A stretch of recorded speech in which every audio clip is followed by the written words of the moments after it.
Good afternoon, everybody. Big Mike back here with you once again. Welcome back to Big Mike Talks, where today I'm going to be talking about the week that was in pro wrestling. That's going to be WWE Monday Night Raw, NWA Power, and AEW Dynamite. A very up and down week, I'll say that. Seems like WWE are finally getting things on track for WrestleMania. I'll give you my thoughts on that later. NWA having some solid shows, and well, we'll get to Dynamite when I cover it. So let's start off with WWE Monday Night Raw. We start out with a video package of Io Sky versus Rhea Ripley from last week, in which Bianca called the match off as special guest referee. Then you had all the shenanigans that comes afterwards. Then we go to live action. Adam Pearce, Raw GM, he's in the ring. He's got the Women's World Championship on a podium saying, let's get down to business. Let's set things for WrestleMania. He introduces Io Sky. Io comes out first. Bianca Belair, she comes out second. And Rhea Ripley, who comes out last. With Bianca saying, I take responsibility for what happened last week. It's wrong. No, this isn't Pierce, actually. It was wrong of you. I could think any of you three can be professional. So, Io, I've made the executive decision. It's going to be you versus Bianca Belair versus Rhea Ripley at WrestleMania. So I'm going to need all three signatures right here, right now. So Io goes out first. She immediately signs it. Bianca then gets on the microphone and says, whoa, I already earned my spot at WrestleMania. I won the Elimination Chamber. Rhea's just added. So Rhea gets on the microphone and says, I'm with you. I don't really care. You really think I'm scared of you? No, but I'm going to walk out of WrestleMania as your Women's World Champion. And I'm going to walk through you to get it. Actually, that's Bianca. So Bianca signs it. Rhea looks like she's going to say something. She immediately signs the contract.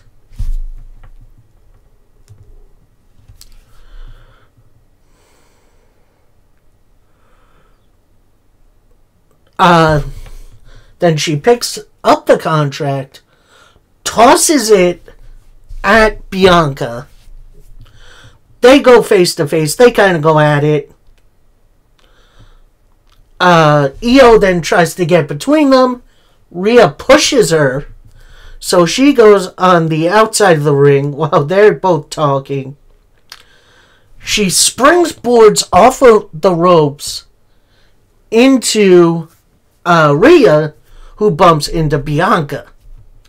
And then that just starts all the shenanigans. They brawl for a little bit until Io grabs the title and leaves. So, they're WWE, I'm going to say this, they're trying their best to not have Io be kind of the third wheel in this situation, which they're doing a decent job. We'll see what happens at WrestleMania, because we got one more week before. So, then we get a recap of Judgment Day versus Penta and Braun from a few weeks ago. It is then announced that there will be a fatal four-way for the Intercontinental Championship set for WrestleMania. We get the whole graphic. It's going to be Penta, it's going to be Braun, it's going to be Finn Balor, it's going to be Dominic Mysterio. Here's going to be my issue for a second. Just wait. We then cut to the Judgment Day in the back. They're all, celebratory. Finn and Dom are having an interaction with Finn saying, I can't believe we both get to be in this. The more the merrier, I guess. Then Liv chimes in saying, do you know what's better than one member of the Judgment Day in a match? 2 members. And it doesn't matter who wins, as long as the Intercontinental title comes home to Judgment Day. Finn then kind of gets into Dom's face saying, you know what they say about you? That you're not tough enough to win the Intercontinental title. You're a loser. Finn walks off. Liv then says, don't worry, you're going to prove them all wrong when you beat Penta tonight. Here's kind of my issue with this. This kind of feels out of order. I feel like the Judgment Day segment should have gone first, and then we get the graphic for the announcement. I don't know. I feel like the order of that just doesn't make sense to me. And actually, speaking of the Intercontinental title, we get the Women's Intercontinental title match up for grabs as Bayley takes on Lyra Valkyria. Now, at first, it was a little awkward because Lyra's, I don't want to say green, but she's a little bit new to this. Eventually, they do find their footing, including Bayley having Lyra locked in a single leg Boston Crab. Lyra gets out of it. Then Bayley locks in a full crab, which I kind of miss spots like that. Eventually, Lyra does get out of it. But then Bayley gets her between the ropes and then hits a cutter, which, that cutter between the ropes looked gnarly. Bayley goes for a dive and then kind of falls short. Kind of like, who was it? I think it was Angelo Dawkins a few weeks ago. Just kind of whoop, whoop.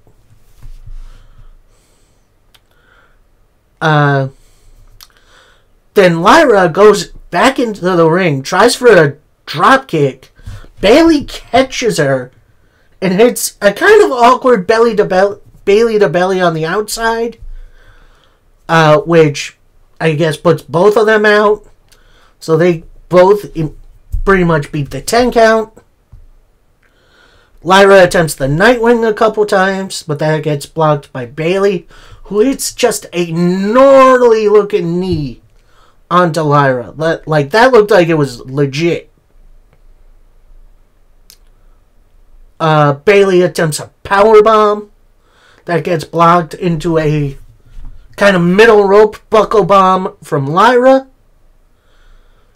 Attempts a neck breaker, but that gets blocked. Bayley with a beautiful DDT. She attempts the Rose Plant. That immediately gets blocked into a surprise roll-up for the win and the retention for Lyra.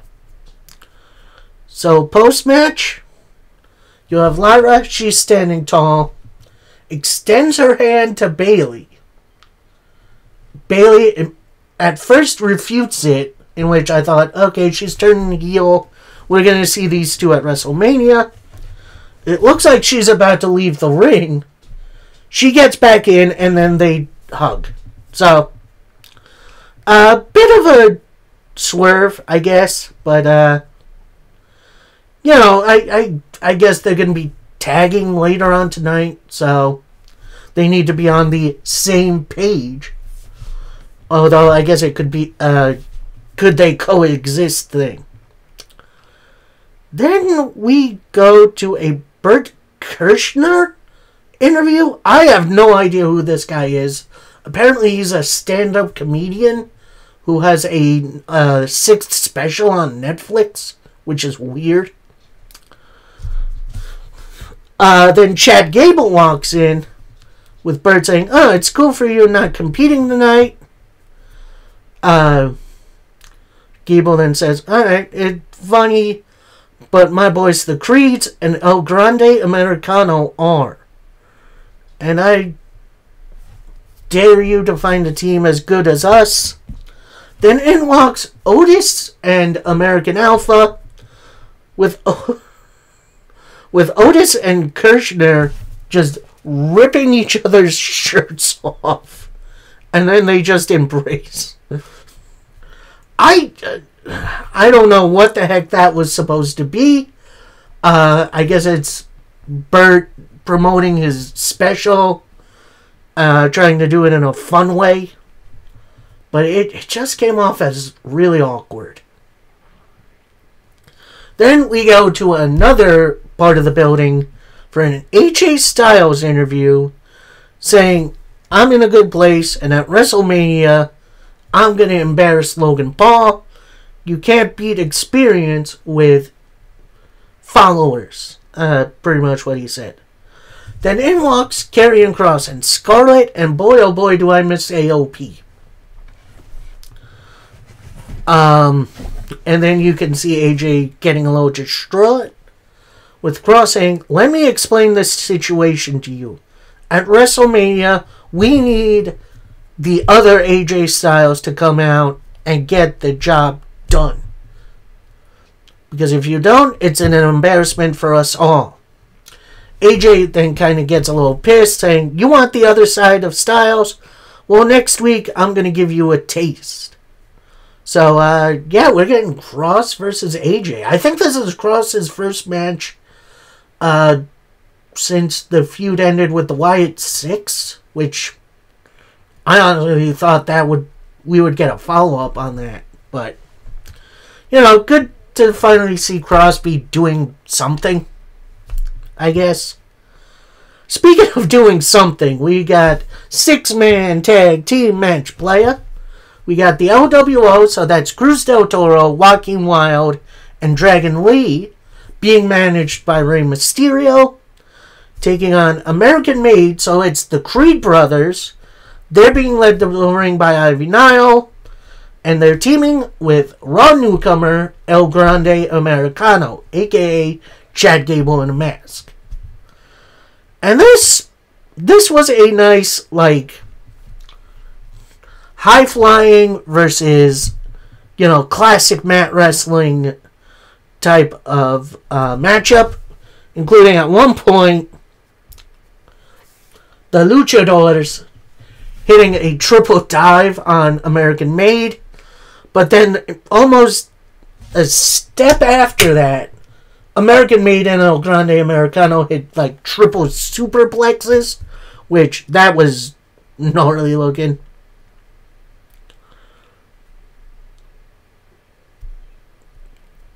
Then Dragon Lee gets in, pretty much it's a wild combination of moves on El Grande Americano. Then, at one point, we see Ivy Nile. She's on the outside of the ring, and she gives El Grande Americano what looks like a lens from glasses, but apparently it's like metal. So they're giving him a metal sheet. Ray starts to confront El Grande. El Grande just headbutts him where the metal plate is, so that kind of knocks him out. Does the same thing to Dragon Lee, who then Americano hits a diving headbutt to pick up the win for he and the Creeds. Honestly, this match was a ton of fun. A nice little TV match.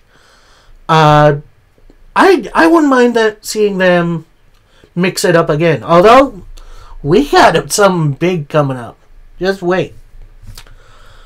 So then we get Gunther versus Jimmy Uso, plus the attack on Jimmy post-match video package.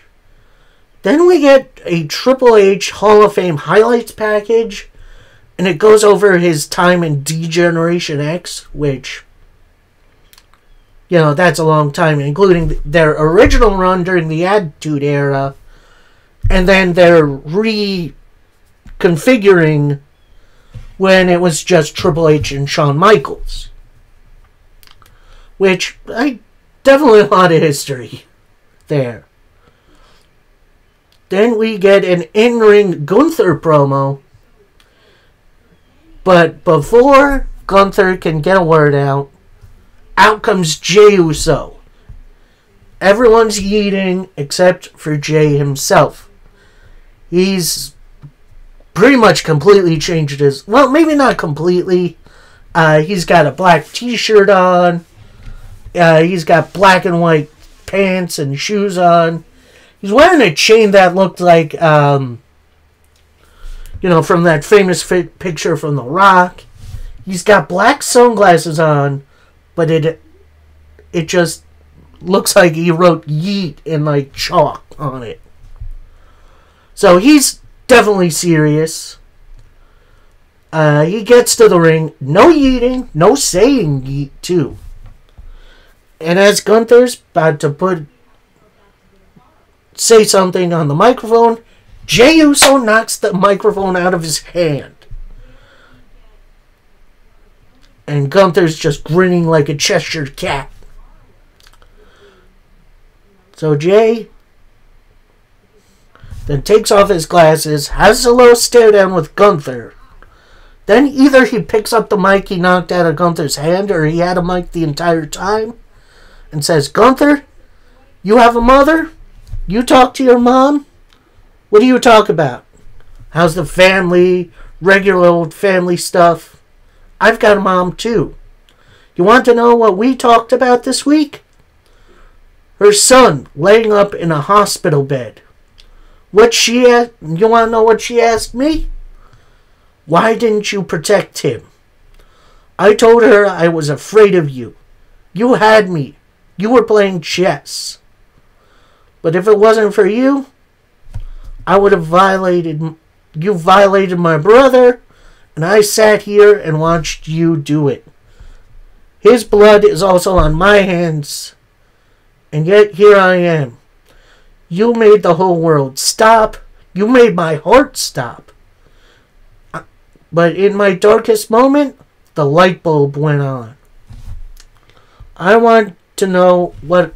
You want to know what I realized? I'm not afraid of you anymore. Before WrestleMania, go hug and kiss your family, because I'm going to lay my head down. When I go to sleep, I'm going to lay my head down. I'm going to pray for you. I'm going to ask forgiveness from the man upstairs about the man who I'm about to become, and get you for your whole family and take the title. So this was an intense, really good promo. Where has this been? Like, holy shit, we should have been starting with this. Oh my god, this story finally got really, really interesting. Like, good lord, lead with this. Then we get a recap of the Paul Heyman, Roman Reigns, Seth Rollins, CM Punk confrontation from SmackDown. I did miss SmackDown the other week. I do apologize. They were talking about the favor Heyman has with Punk, which he wants Heyman to manage him at WrestleMania, which that's an idea. So, next up, we got Natalya and Maxine Dupri. They're talking with Adam Pearce. With Adam Pearce giving them their blessing to go to SmackDown to compete in this, I want to say it's a gauntlet match for a shot at the women's tag team titles. Which I kind of was hoping for something else for the women's tag division. So they leave. Rey Mysterio comes in and says, look, I want a match, but I don't want it with Chad Gable. I want it with El Grande Americano. Pearce says, name the time and the place. Rey then says, he's been making a mockery of everything I stand for. So let me pick a place. It's going to be Rey Mysterio versus El Grande Americano at WrestleMania. So, this... I know I'm going to get a little hate on this, but this gives... I feel like this match gives more Raw before WrestleMania vibes over actual WrestleMania. Like, it's been a fine build, but it feels like a joke feud. I don't know. It doesn't feel like they're taking it seriously. I would have liked to just see Gable versus Mysterio straight up. But at least Gable's kind of on the card. So, and more than likely he's going to be unmasked by Rey by the end. So next up, we got our next title match of the evening, and it's for the World Tag Team titles as the New Day take on the War Raiders.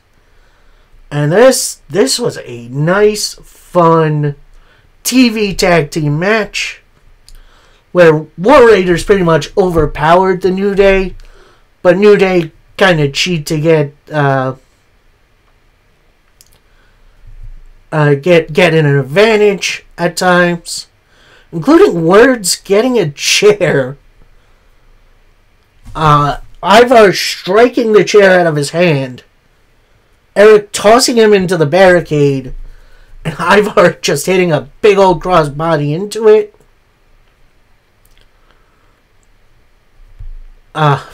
And then Eric back in the ring with a huge Uranagi, which that was awesome.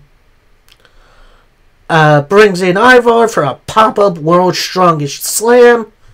Then they hit the War Machine. 1, 2, Woods breaks it up. Woods grabs the chair again, but Ivar stops him. And then Ivar doing the weirdest thing and hitting Woods with the chair, which right in front of the referee, ref calls for the bell. So your winners via DQ is the New Day, but still the World Tag Team Champions, the War Raiders. So, if you don't know, in wrestling, title changes cannot happen on disqualifications. I'm not 100% sure why, but it's definitely kind of stupid. So then Woods and Kofi get back in the ring. They hit Ivar and Eric with chairs. They start just beating the heck out of them. Woods sets up one of the chairs in the corner, tosses Ivar right into it. Then they wrap up Eric's head in a hardcore necktie, in which chairs open onto the head. He's about to hit the concerto, but officials come out and break it up. So I'm thinking more than likely this is going to be added to WrestleMania, which is fine. It does need a stipulation, though. Although there is another tag team title that is being left off the show for some reason. Like WWE, let's get the Profits, the Guns, and DIY on this card. They deserve it. So then we get a very weird Cody Rhodes, John Cena music video to hype up WrestleMania, considering neither of them are there. Which, this is what I hate about, part-timers coming in, getting title shots like this. Then we get a small WrestleMania card rundown, considering we are less than a week, a little over a week away. I think we're 8 days away, which is crazy. So then we move to our main event. Actually, is it the main event? Well, it's the main event match. It's not the main event segment. We'll get to that in a minute. So main event match is Penta versus Dominic Mysterio. And this was just some good old Lucha Libre fun. Including Dom breaking out the Destroyer, hitting the 619 but missing on the Frog Splash. Penta then hits the Sacrifice and then the Penta Driver to pick up the win. Now post-match, Carlito gets in the ring, attacks Penta, hitting a big old backstabber. Dom joins in on the attack. Then we see Braun Breaker come out on the ramp. He beelines it to the ring. Carlito goes on the outside, eats one of the best spears I think I've ever seen. Then he hits a spear on Dom, on Penta. And as he's celebrating, he's holding the title up. We see Finn Balor come out behind Braun, with Finn hitting a 1916 to Braun. But Braun immediately gets up. He's looking to hit the spear as Balor is celebrating. He goes for it. Finn Balor bails out. So, yeah, a very interesting dynamic going into this Intercontinental title match. But now we get our closing segment, and it's a Paul Heyman promo. Definitely good to see Mr. Heyman here, and he says, I want to state things for the record. I will always be loyal to my tribal chief Roman Reigns. I will also be loyal to my best friend CM Punk. And just because I'm loyal to both won't mean I will be disloyal to either. Let's get one thing clear. Before he can continue, out comes Seth Rollins, where he says, tonight it's not about me, it's about Paul Heyman. I'm just out here, you're out here talking about loyalty. I want to ask, whose side are you on? Is it your very best friend CM Punk? Or are you the clear wise man to Roman Reigns? And I hear you out here. You're convinced you can do both. But you're neither. Give me talk on Roman Reigns. Roman doesn't give a damn about you. He likes you to be his little errand boy. But Roman doesn't respect you. Roman loses thanks to me at WrestleMania last year. He disappears, and he left you in the hands of Solo Sikoa and his bloodline. And I know they didn't treat you well. They treated you like the scum of the earth.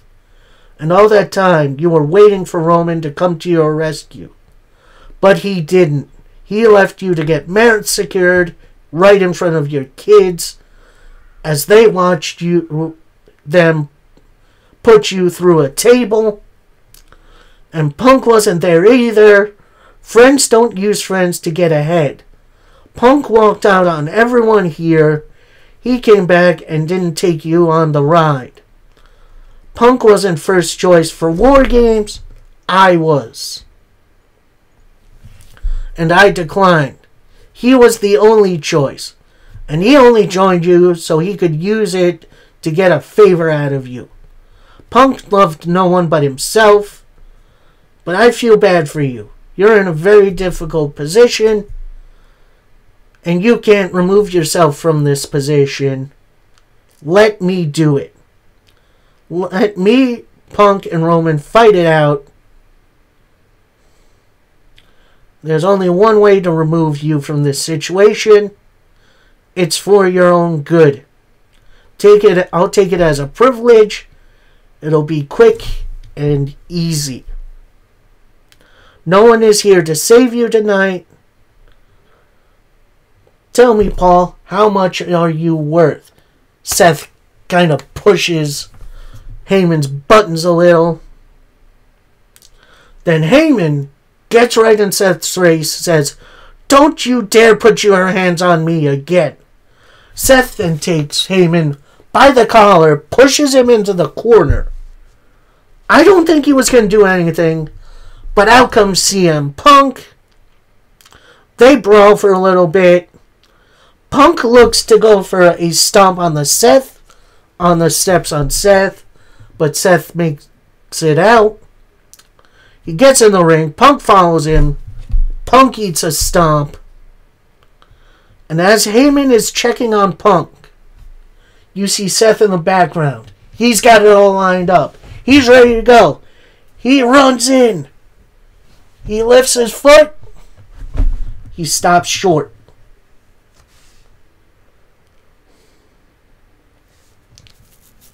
Then he gets on the mic, gets down to Heyman's level. Well, now you owe me a favor. Bruh. Let me tell you, if Seth Rollins and Paul Heyman leave WrestleMania together, I think that would be so cool. I kind of want it to happen, but I don't know if it's gonna, because you got Punk and Roman in there. It's definitely an interesting situation.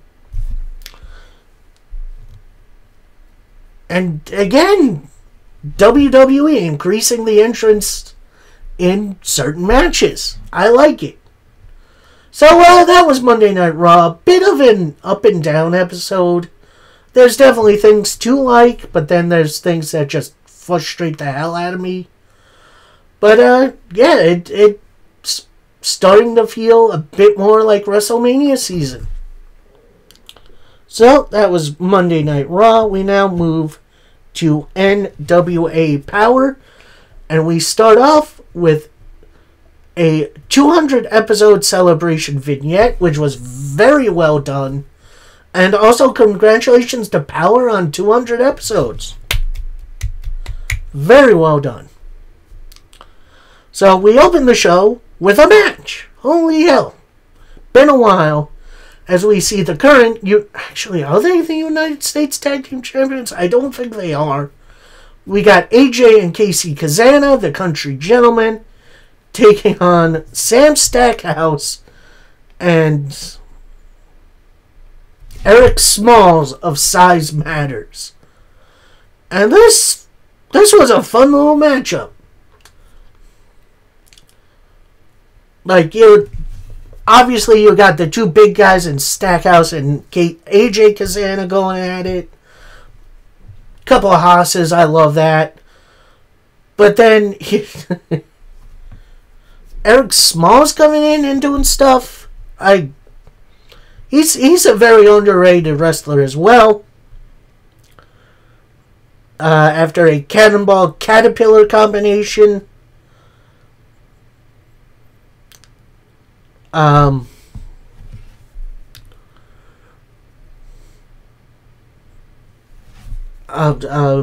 Kazana's hit the Dead to Rights, but then Smalls locks in a sleeper hold. Then we see Joe Kazana on the apron. Looks like he's going to hit Eric with his book. Eric Smalls then kicks Joe Kazana right in the family jewels.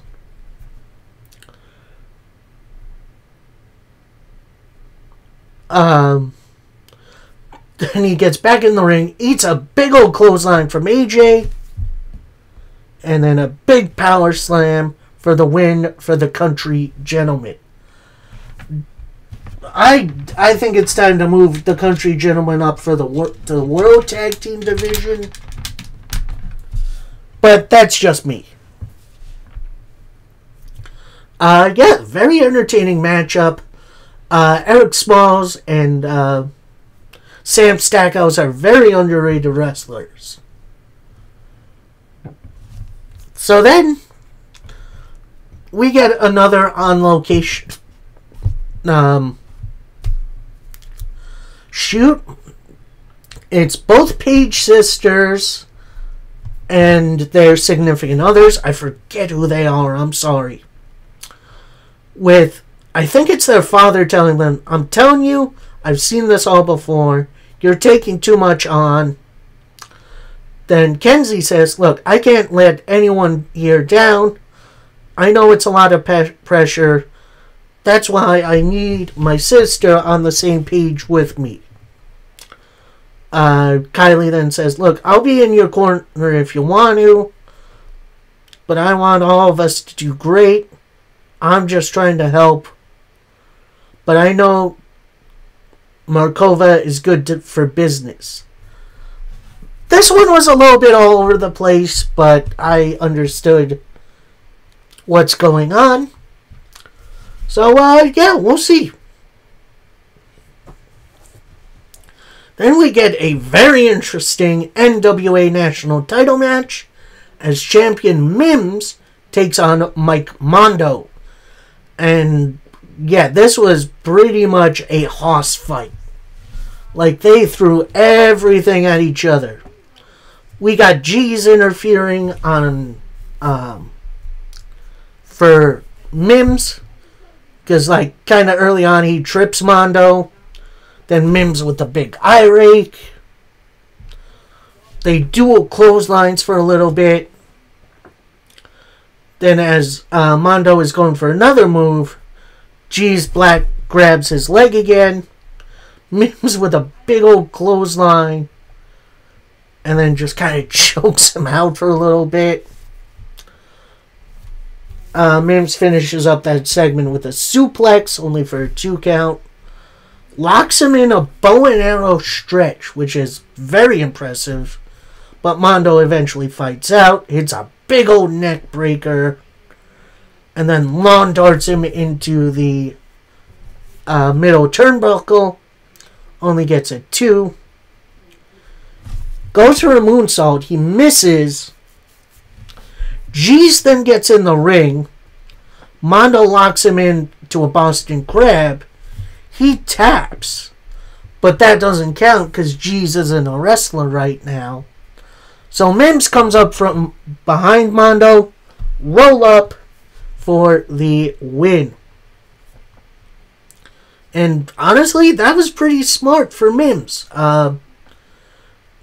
Some real character depth moments. I like stuff like this. Do I wish it wasn't a roll-up? Absolutely. But maybe we'll see this match again in the near future.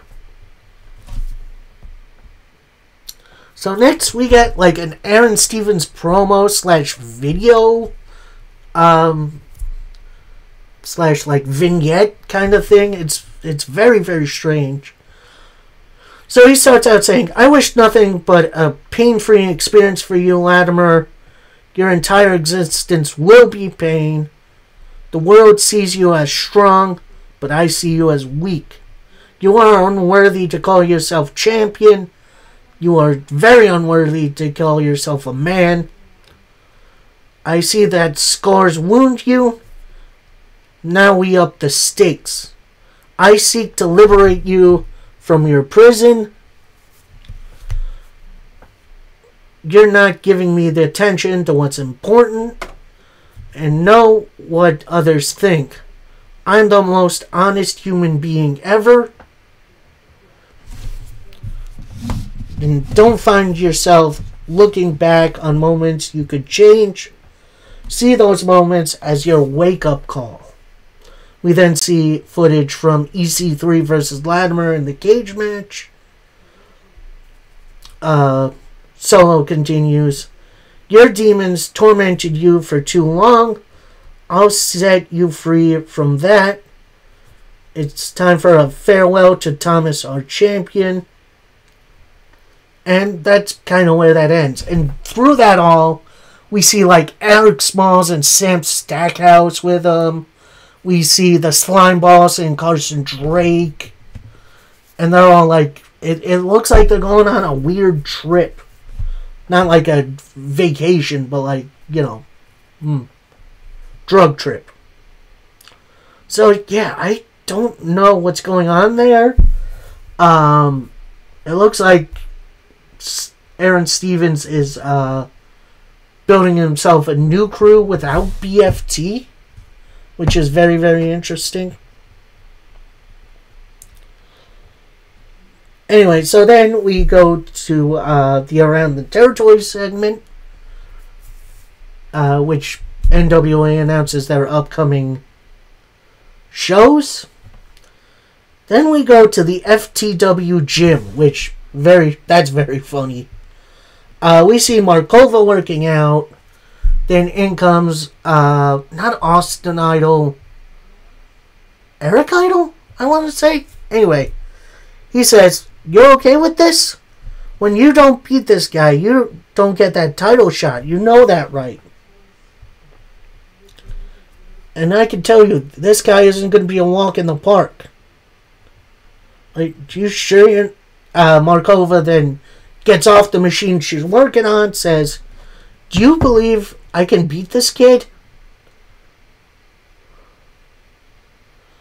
Idol then says, "I got a lot to get to.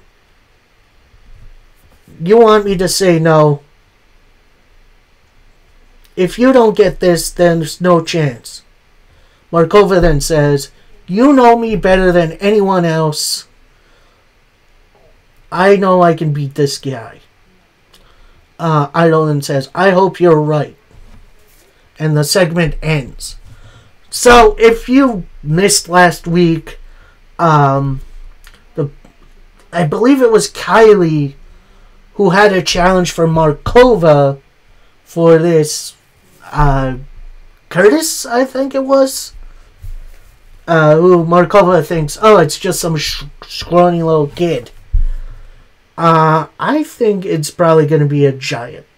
Anyway, so then we're in the ring for a Mike Knox interview where it's revealed that tonight's NWA Tag Team title match is off because Trevor Murdoch couldn't travel due to the weather. I believe that's when the tornadoes were going down. So Mike Knox says, Trevor's okay. He just couldn't make it tonight. I'm going to try to do what he wants. I'm going to go back to the hotel and take it easy. So crowd boos that. Mike Knox gets that creepy little smile on his face saying, I'm kidding. I didn't come here to take a nap. So Slimeballs, if you want to come out here, if you can beat me, we'll give you 2 title shots. So this brings out the Slimeballs for a 2-on-1 handicap match between them and Mike Knox. And Knox, right before the bell rings, hits a big boot on Rant. Bell rings. Mike Knox starts to peel around Sage. Hits a bunch of splashes. Finish it up with a spinebuster for the win. And as Mike Knox is collecting his stuff and leaving, Sage gets on the microphone and says, Hey, where do you think you're going? We aren't done. Is that all you got? So Knox turns around, drops all his gear, gets back into the ring, and it's just a bunch of big boots. And the bell rings, so we're doing this again. Although this time, the Slimeballs do have a little bit of an advantage. I believe it's Sage with a big old sleeper hold. But Knox powers out, and as he's doing it, you could see him reaching for his leg. Right after that, he pulls out the cross body. And then hits the Knox out, which is a very interesting name for a finish. But then, out comes Carson Drake, who pulls the ref out as he's counting the 10. Then Knox looks over. Drake with a shot from his TV title belt. And then Drake puts Sage on top of Knox. And the ref counts 1, 2, 3. So your winners for this match are the Slimeballs. So it does seem like they're getting another shot. So that could be fun. Carson Drake involving himself in Slimeball stuff. I mean, I guess it makes sense considering they've been hanging around for a little while. So, yeah, that could be interesting. So that was our main event match. We then go to something really intense. We got the Southern Six. They're all gathered around the hand-drawn tournament bracket. And then Thrillbilly says to Kerry, "Why did you come out there? I want to know what got into your head." So Kerry replies, if I was in the same situation, you'd come out to help." Then Thrillbilly says, "You thought I was in trouble? Every time Corny is telling me how it's gonna be, the power of the Six runs through me. I promise you," this is actually then Ricky, "I promise you, he didn't mean to do it. Then Thrillbilly says, "You know you cost me that title shot? I'm sorry I don't got a daddy in the business." So Kerry replies, "I didn't mean to do it. It's fine." Then Thrillbilly says, "Your time with the title will come. We just gotta be patient before you become one." Damn, those are fighting words. And it looks like they're breaking up the Six, which, I don't know. I feel like that's a little bit too soon. I would like to see Thrillbilly get the world title. Am I a little disappointed that he lost the match? Sure. But this tension with the Six, it's very interesting. I am definitely willing to see where it goes. Hopefully it doesn't take too long. So that was NWA Power. A very entertaining episode. Lots of good wrestling. And some angles that we'll see how it goes. And now we finish up with AEW Dynamite. The Dynamite after Dynasty, which that's a mouthful. We start with a Death Riders video promo, which is interesting.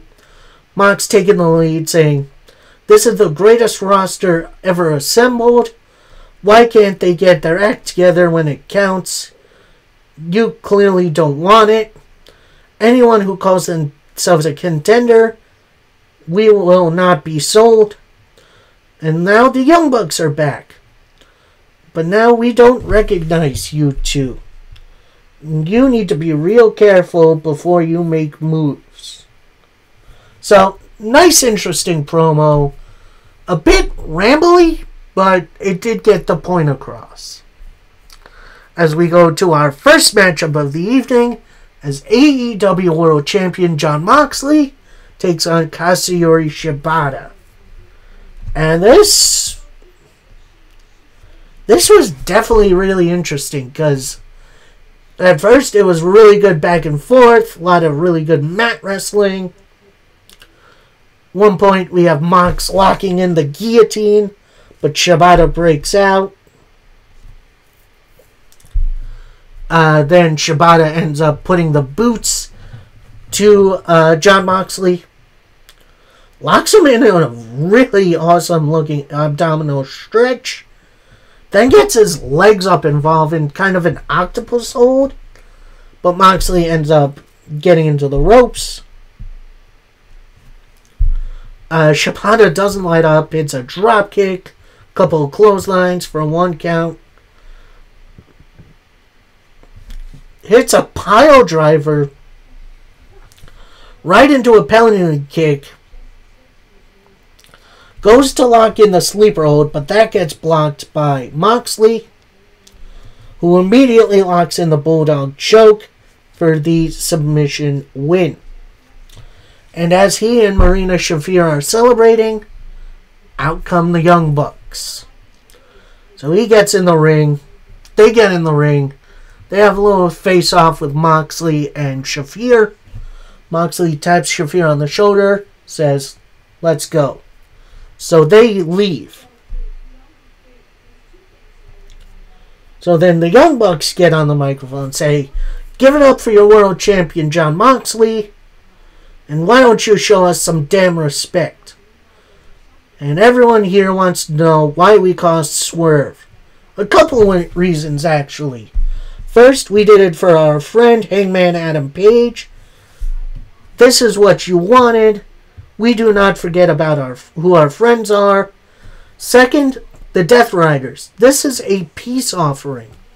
And when we were sitting at home, we find out we have more in common than we think. You want to change the world just like us. And we saw what you did what we could not do. And last week was our elevator pitch. And think about it. Jon Moxley and the Death Riders and the EVPs together. So why don't you come back out and let's talk business. So Young Bucks are waiting for a minute. Out comes Kenny Omega, another EVP. He comes down to about right where the ramp meets the ring mat. Says, "You did this all for your friends? You clearly forgot about me. Especially when you guys attacked me at the height of my diverticulitis, when you pushed me off a stretcher. But when I was healing, I forgave you. And I'm trying to bring back the feeling to AEW. And I'm going to tell a story. I had this friend with some yappy dogs. They would always take a crap on the floor. But my friend would always ignore it. Times go on, mood builds up. So I turned to my friend and I said, "Hey, why don't we move this to my place?" That is what AEW was without me. I saw you shredding up documents, and I'm going to reveal what they say. You're destroying all your purchases with your limos and your chair that looks out the window.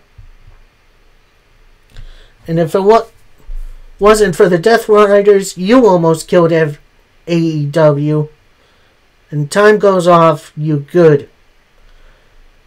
I've gotten back here, go on and on, but I'm going to cut out the middleman and we'll fight it out.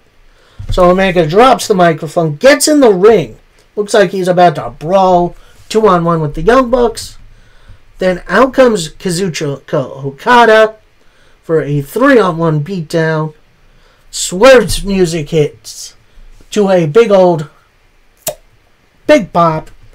He goes opposite side of the entrance, has a steel chair, almost hits either Young Buck. I don't know which one. The Elite then bail out the ring, go up the ramp. Swerve then tosses the chair to the side. He and Kenny Omega lock eyes, and they kind of either they high five or they handshake. They do something with their hands. So Kenny Omega leaves. Then we get a Swerve promo where he says, "Now it's buck hunting season. You couldn't leave well enough alone." And before he can continue, the Bastard Pac attacks him from behind. And we start off our next match of the evening as it's Pac taking on Swerve Strickland. And this match started off really, really, really good. These two have some great chemistry together. Then after a stomp on the apron, you see Pac kind of either he's holding his shoulder or he's holding his ribs. So the docs get in the ring, check on Pac for a little bit. They try to get him out of the ring. Pac gets in the ring, eats a super kick from Swerve, who then hits the Swerve Stomp to pick up the win. Now, I do believe that this is a legitimate injury, which is a little disappointing. I do hope Pac gets better soon. I guess they had more planned for this matchup, But freak injuries happen. Hopefully Pac gets better soon. So then we go to the back. It's Ricochet, the Beast Mortis, and Lio Rush and Action Andretti. With Ricochet taking the lead, saying, I'm going to lead my team to victory. And we're going to beat these two for the $40,000. So then his teammates turn around and say, like, what? Who made you captain? We then cut to the other team, which is Will Ospreay, Kevin Knight, Speedball Mike Bailey, and Mark Briscoe. With Mark asking, oh, what are you guys going to do with spend your money on? Kevin Knight says, I'm going to go to Disney World. Speedball Mike Bailey says, I'm going to get me some new shoes, because he wrestles barefoot. Ospreay says, oh, I'm going to invest some... I'm going to go get me a car. Then they ask Mark, oh, what are you going to do with your share? Then in the weirdest, most serious voice says, well, I'm thinking about diversifying my stock portfolio. And then he just kind of breaks character and goes back to his normal thing. So we'll get to that match in a minute. But first we get the Dynasty Owen Hart Cup matches recap. Which, that I'm so happy the Owen Hart Cup is back. Then we get a try at a Hangman Adam Page interview. He blows by Renee Paquette saying, oh, I have no idea who the wild card is, but I'm looking for Swerve. So he goes into Swerve's locker room. No Swerve, but Prince Nana is in there.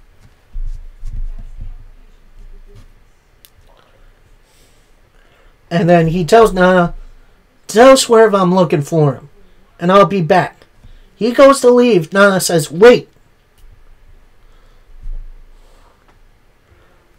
I just want to thank, and before he can continue, Swerve's Hangman says,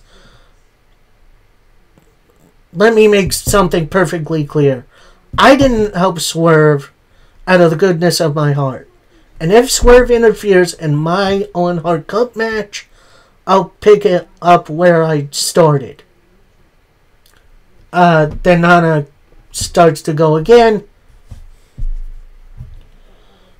Starts to apologize. Then Hangman says, no, you don't get to do that. And leaves. The depth of the story is so good. Oh, I love this. I love this. The Hangman Swerve story is so good. Man. So next up is a very weird 8-man tag match where the winner gets, I want to say it's $40,000. It's something like that. So the teams are Will Ospreay, Speedball Mike Bailey, Kevin Knight, and Mark Briscoe taking on the Crew. So that's Lio Rush and Action Andretti, Ricochet, and the Beast Mortis. And this was a hell of a showcase for everybody. Especially with Ricochet tagging in when people are down, getting some stuff in. But then when Speedball gets in, he would immediately tag out to like Mortis.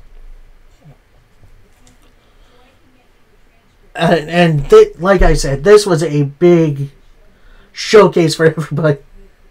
And actually, Ricochet at one point goes for a big dive. He lands on his feet. He's surrounded by the opposing team, who all just kind of pat him on the head, which is hilarious. They get back in with Mortis, Kevin Knight, Mark Briscoe and Speedball Mike Bailey do the crane kick pose. They miss. But then Ospreay hits an Oz Cutter. Kevin Knight with a wild frog splash, only for a 2. Tags in Ospreay, hits the hidden blade. for the win for Team Ospreay. Like I said, a fun little TV match. I'm glad there was some stakes for the match. I do wish it was a little bit more than just money. So then we get highlights of FTR's heel turn on Copeland, which, that was wild. We then have an in-ring Hurt Syndicate promo, with MVP taking the lead, saying this is an official announcement for the Hurt Syndicate. Punks jump up to get beat down, and our latest challengers in the Learning Tree got beat down. So let's join us in a toast for our latest successful defense. MVP has a little thing of champagne, while Lashley and Benjamin are holding like gigantic bottles. And as they're about to drink, MJF's music hits. He gets in the ring, and for a minute he just stands there just chewing gum. Then he turns and sees everybody, and you see Lashley just mean-mugging MVP. So MJF says, "Oh, look at us all. This is great. Couldn't have come out better this time." And I gotta tell you, Tony wanted to put me in the Owen Hart Cup so I can work and sweat to gain my title again. While I work smarter, not harder. And now that I'm in the Syndicate, I can cut the line. And I can help you keep your tag team titles. You help me get the AEW World title back. Lashley then says, "Man, shut up. Everyone saw what you did at Dynasty. You tried to help, but you didn't get the job done. Another reason why we don't need you." MJF then says, "You better respect me, man." They get face to face. They're like this close. MVP then gets between them and says, "Give me a second. I know how I feel about masks. But Max, you need 3 thumbs up to join the Syndicate. You know how I feel." MVP gives a thumbs up. Camera pans over to Benjamin. Has a thumb to the side. Thumbs down. So MJF is reacting a little, overreacting a little bit. Benjamin and Lashley leave with MVP. So next we got an Megan Bayne Penelope Ford interview. We got Ford to start saying that was just a taste of what Bayne can do. Everything this woman been through just a race because of one loss. No, she won't let it. She will be on Collision this week. Bayne puts her hand on the microphone, brings it up to her, and says, "I will make you bow down." With Ford finishing off saying, "See what you did?" So, yeah, Megan Bayne. Gonna be interesting to see how they rebuild her and if they give her the title to run with. We then get our second, I believe, Owen Hart Cup match of the year. You got Timeless Tony Storm on commentary for Thunder Rosa taking on Chris Statlander. And this was an absolute beautiful matchup. Really, really good TV match with Chris Statlander using more of her power, but Thunder Rosa using a bit more of her finesse to interrupt things, including hitting a nasty-looking destroyer. Only gets a 2 count. Rosa with a nasty-looking drop kick only gets a 2. Gets Statlander back up. Statlander with a big old clothesline hits a Wednesday Night Fever to win and move on in the tournament. I I wouldn't mind Statlander winning this, representing Long Island, New York. So then we get a promo from Don Callis. You have Takeshita and Fletcher flanking him. As he says, all roads in the Owen Hart Cup leading to a Don Callis family final. And while Brody did beat Archer last week, my word, shan't happen again. Look at these two. They're both healthy as oxes, but not everyone in the family is healthy. That is why I am opening the Don Callis family up to new members. A membership drive for the Don Callis family. Sounds pretty good to me. We then get a promo from Adam Cole, Kyle O'Reilly, and Roderick Strong, with Kyle saying, we've been through our ups and our downs, but we are finally on top. You're going to watch us collapse moments. Roderick then says, expertise isn't measured on wins, but how you deal with losses. Cole then chimes in, it's a new era in AEW, and we are, they got a new name, I forget what it is. And then we go to this segment. It is TV time with Chris Jericho, and Jericho comes out all on his own, all by himself. And he says, I am no longer the ROH champion. I lost to Bandito. And while that is very disappointing, congratulations, Bandito. After months, Bandito won with help from his family. But I get it. He's got a family, but I got mine too. Out comes Big Bill and Brian Keith. Big Bill gets on the microphone, says, I know you were hoping that we'd all have gold, but we didn't pull off the win. Actually, that's Jericho. Then Big Bill puts his hand on top of the microphone, stopping Jericho. And he says, I already know what you're going to say. We've all been this angry. And then Brian Keith kind of pokes Big Bill in the side. And Big Bill says, no, we got to do this. He needs to hear this. And he says, Jericho, I have the utmost respect for you.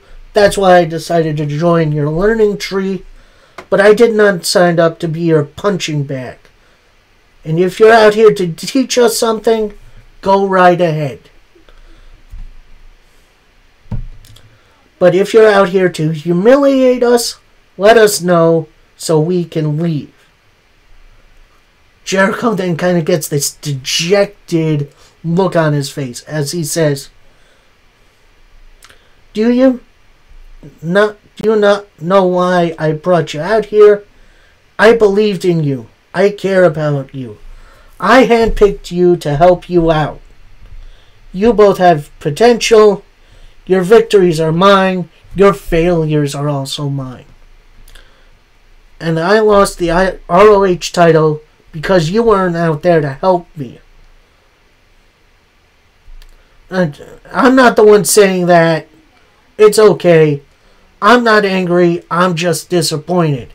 And he keeps saying that while he has a bat in his hand and he's hitting the TV time set, including the big screen television.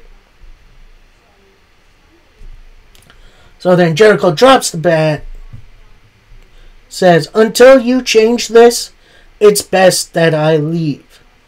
So Jericho then goes over the rope and leaves the ring. We'll get to that in 2 seconds. Then we go to the Dynasty 0 Hour, where Max Caster has his open challenge, which is answered by his former partner, Anthony Bowens. And this is also kind of a hype video for Bowens, which, glad to have him back.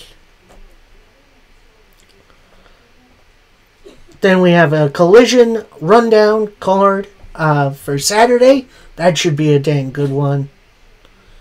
Then we get a backstage Hurt Syndicate interview. with Lashley saying, "Why are we still talking about MJF? I don't like him. We don't need him." MVP says, "Well, it's kind of funny. We are trying everything." At that point, Lashley and Benjamin walk off. Then we hear a little knock at the door. MVP's like, "Yeah, come in. It's MJF." And he says, "I'm so sorry. I'm a little pissed. Do I look like a female dog to you? Do you know who I am?" MVP then puts his hand kind of on the chest area of MJF, saying, "They know exactly who you are. And this is business. And in business, you have to find consumers and find out what they want and give it to them." That's very interesting. Oh, God. I kind of hope they don't do what I think they're doing. So, anyway, right before our main event, we see Jericho. He's leaving the building. But before he gets into his car, he sees this, pallet of, it looks like lettuce and tomato and, a water bottle. And he just starts hitting it. Starts hitting it like Vladimir Guerrero Jr. He then gets in the car, his SUV, and he leaves. So hopefully this is a little bit of an extended break for Jericho, because I think we all need it.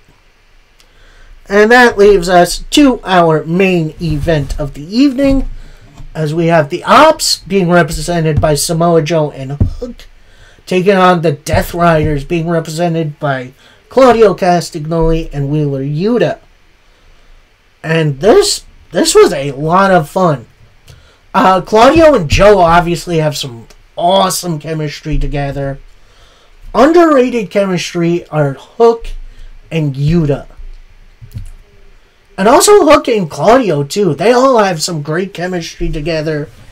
This match was worked really, really, really well. Then you see the Death Riders hit a Doomsday device, only for a 2 count. Joe then grabs Claudio, drags him down to ringside, and just starts beating the tar out of him. Hook locks in the Red Rum, but this brings out Moxley, who distracts the ref. Yuta gets out with an eye rake. Then Moxley picks up the chair. He's about to give it to Yuta, but Shibata comes out and stops Mox, locking him into a sleeper hold. Joe then locks Claudio in a Juji Katami. And then Hook locks in the Red Rum. And Yuta taps out. So your winners, the Ops. However, post-match, Marina attacks Joe with a chair post-match. Death Riders get free. They then start beating down the Ops. Then Claudio hits a neutralizer onto an open chair. Not like flat ways, but legs up onto Hook. Which, that looked wild. Joe comes in with a chair and runs them all off. Death Riders bail. Joe then gets on the microphone and says, "Death Riders, you sons of bitches. The Ups came out here to give you a fist fight. And the Death Riders acting more like Dick Riders." Obviously, TBS bleeped that out. Joe continues, "Get out here. I saw we make it real simple. The Ops versus the Death Riders for the Trios titles." Heck yes, I'm ready for that. Hopefully Pac is healed up in time for that match. Although I don't know what they do besides that. Maybe Mox fills in. I don't know. I'd say definitely a lot of good for this Dynamite. The only real issue I have was the 8-man tag, which kind of came out of nowhere. But it was a good thing to get. a lot of really good talent on the show. So that is my review for this week in wrestling. Monday, I'll be covering SmackDown and Rampage. And then we'll be at WrestleMania week. It's going to be awesome. If you're in Las Vegas at any point this week, like Monday to Sunday, I guess, go check out another show. There's plenty of shows you could go see for WrestleMania week. And then that brings me to my predictions for WrestleMania weekend. We got both Saturday and Sunday coming. Should be a really, really good time. Hopefully you guys tune in for that. Till next time, happy wrestling, everybody. Peace.